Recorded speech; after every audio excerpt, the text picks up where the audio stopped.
If you love liberty, declare your independence by signing the Shire Society Declaration at shiresociety.com. And state reps in New Hampshire don't get an elaborate salary like state reps in most other states. They get $100 per year.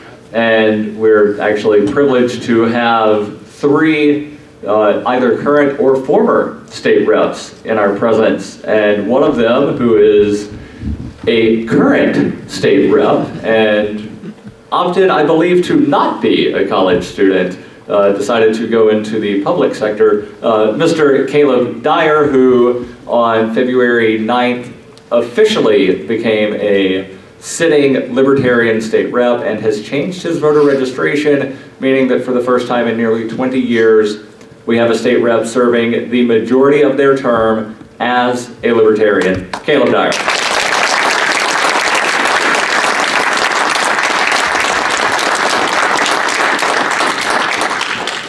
Well, I didn't really think I'd be here. You know, I was almost forced here. But, you know, I'm glad I am here. And, you know, I'm going to tell you a little bit about, you know, why I am here. I ran as a Republican. You know, I did that mainly because, you know, it was a two-party system. You know, in order to win, you run with one of those parties, and that is how you get elected. There's very little chance that a third-party candidate has to be elected in their first term, let alone someone who's young, someone who's 20, you know, someone who is actually, I am technically enrolled in college. I'm technically enrolled in NCC, but I currently don't have any classes. I finished my last one there, so. But anyhow, so, you know, I do work. I have a full-time job. You know, I went into politics because I saw that the people who were representing me were not really worthy of representing me. You know, I saw one man by the name of Eric Estevez, who I'm sure Joe is very familiar with Eric Estevez. You know, he did not represent the town of Pelham with a demeanor that I thought was worthy of representing absolutely anyone in the state of New Hampshire. And it didn't matter if they were Republican or Democrat, they needed to go. And I saw myself running as a Republican as the best way to make sure that one less seat in that state house was held, you know, by a statist. And that was my goal, and I made it happen. And you know, I never intended to become a Libertarian in name, but that happened as a byproduct of a couple things. At the State House, it is a very, very cutthroat game. It is very real. They have a lot more power than they should. And that's one of the things that I think very few Republicans and very few Democrats are working earnestly to reduce. And because they have such power, because they have such influence, they fight like hell to make sure that they keep it. And I saw very many of my Republican colleagues, some Libertarian Republicans even, who play this game, and they make sure, even if they don't necessarily agree with the fact that that power is held by their colleagues, they are by and way ensuring that their colleagues have that power and that they themselves have that power as well. And I was, for lack of a better word, I was disgusted by that. And, you know, I got into it, I would say, with probably the purest of intentions. But, you know, I quickly realized that, you know, no matter how good your intentions are, if the office demands something of you, you'll be expected to give that. And I'm fine with the time commitment. I'm fine with the work that it requires. But I'm not fine with propping up people who should not have that kind of power. And I'm not fine with supporting them. And when I realized what games were being played, when I realized that I was, you know, complicit in those games, I had to leave. I had to do it. You know, and not only that, I was targeted by the Republican Party. I was the prime sponsor on one bill, and I was a co-sponsor on 4 other bills. Out of those 5 bills upon which I was a sponsor, the Republican majority office came in and signed against 4 of them. And then the 5th one, they had someone come and testify against it. So they target those members of even their majority, even if you're in their party, they will target you, and they will make sure that your legislation, your ideas, do not come to the floor for a fair hearing like every bill is supposed to have. These are the games that they play. And it's important that people see that. It's important that people know that. Because, you know, there aren't a lot of members of the public that come to these, you know, public hearings, you know, at the Legislative Office Building right down the street here. There aren't a lot of members of the public. And, yeah, I know, Heather, you're waving your hand. But, you know, those members that do go, they see what happens, you know, and those former members who are here, they know what happens in those committee meetings. And there are sometimes tricks that are played. There are sometimes fair hearings given to bills. But there are a lot of things that the leadership does, doesn't matter which party it is, to stifle ideas before they come to the floor.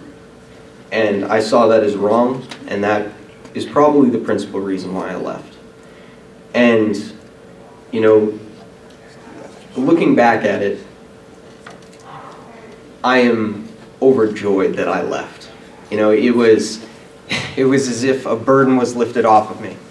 I hate to put it into kind of those religious terms, but it really was a good feeling, because I knew in that moment that I wasn't going to be complicit in those really, really horrible things that they were doing to fellow members.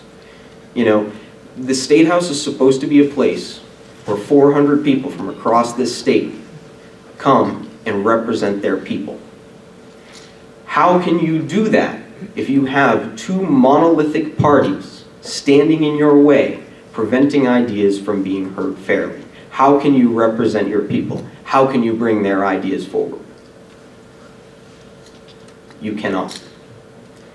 And that's why it's so important that we have not just a 3rd party, a 4th party, a 5th. Hell, make it nonpartisan. I would love that, you know? But it's so important that we grow ourselves to compete with them, because the only thing that's going to oust them is that competition, just like anything else in a free and fair market. You know, competition will determine the winner. You know, whoever offers the best service, whoever offers the best message in the case of policy, will win out. And I think that we have a better message than a lot of people realize. I think, you know, as our regional committee member, you know, mentioned, we have a messaging problem that we really need to fix. And once we fix that messaging problem, we will win. I guarantee it. We will win.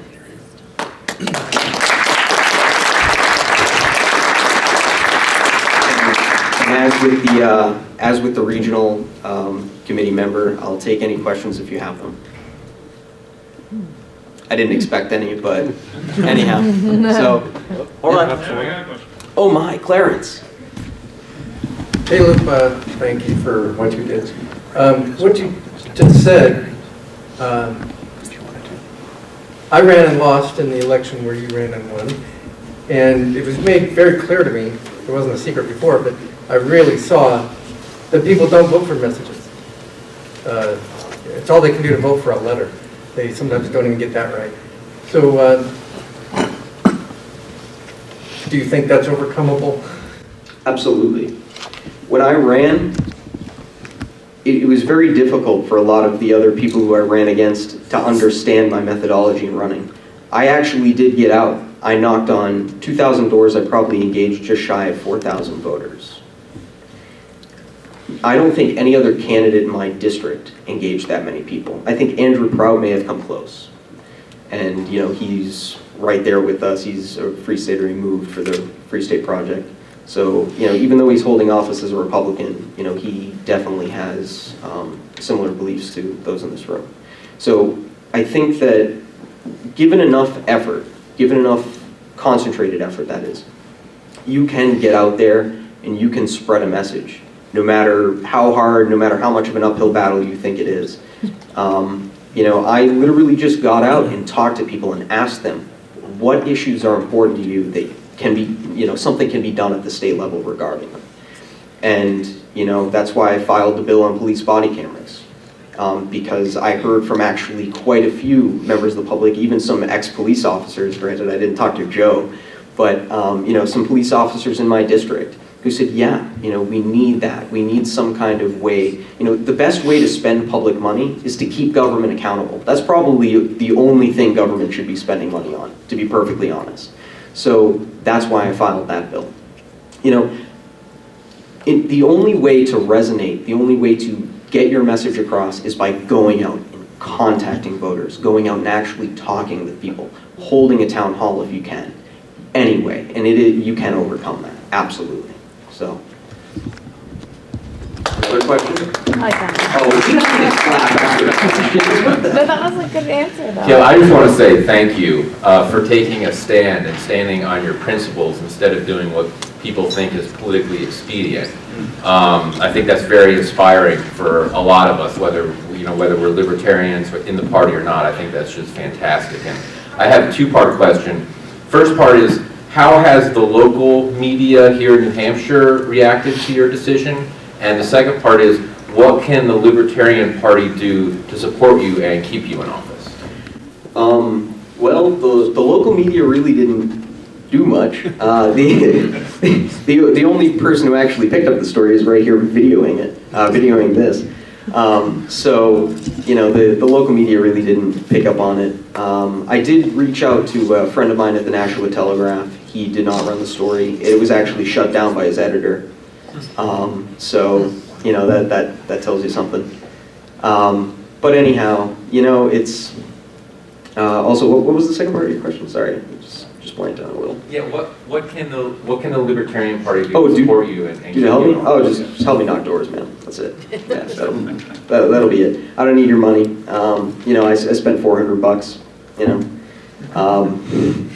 So, you know, just help me knock doors, and it's cool by me. All right, great job, thank you. Oh, and we got one more. Hey, Max Abramson, former state rep. Welcome to Libertarian Caucus. It's as the previous only Libertarian member of the State House last session. It can be a lonely place, but I wanted to ask you if you think that we should actively work to get other Libertarian candidates. People run as Libertarians. Should we be holding signs for them and getting bumper stickers for them also? Hell yeah.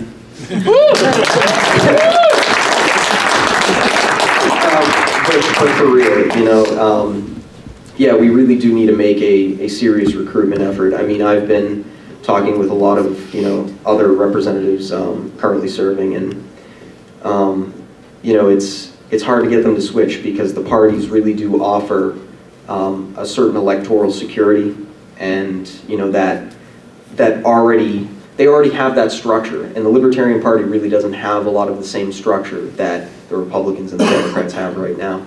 And I think one of the things that we are going to have to address today, because it starts today, is building that infrastructure and building something that candidates who are going to run for re-election, you know, to not necessarily lean back on, but that they can rely on to, you know, support them when they go to run. You know, I plan to help Jill. I plan to help, you know, Joe. Yeah, I'm going to help Justin. I'm going to help every candidate that, you know, I know is already declared and is going to make a serious effort to run. So, you know, it's going to be a long uphill battle until we get, you know, 400 candidates for the House. But we want to get there. So, and we're going to make it happen. Yeah, go ahead. The biggest issue facing the state right now, and probably most of the country, is the drug crisis. We're losing about 10 granite staters a week. I'm wondering if you believe we should focus on ending the war on drugs and talk about harm reduction. Yeah, of course. I think the biggest thing regarding the opiate crisis in this state is I don't think a lot of the people in office realize how many people it really does affect. You know, I know 3 people, 2 of which have died. You know, it's very real. And, you know, I don't think Sean Jasper, who lives in the same town, or same town I grew up in, I don't think he knows anyone. Or if he does know someone, he's clearly not earnest in any policy that's actually going to help these people. He's clearly very intent on keeping them locked in cages. And, that I find, very troubling. Because there's no reason why someone who's desperately in need of help should be locked in a cage. There's just no reason for it. I think that if you were to eliminate funding for the war on drugs today, if you were to take away, not every penny, but certainly a lot of the money that they get from either federal grants or state grants, I think you would see a lot of harm reduction just by the virtue of the police would no longer be knocking down people's doors and carrying people out and harming lives that way. Drugs, as John McAfee said, my preferred presidential candidate, he said drugs, doing them in and of themselves, that's its own punishment. If you're shooting heroin, it's a punishment in and of itself. And we need to focus on helping those people, by not hurting them. So. Thank you very much. Yeah. Thank you, Caleb.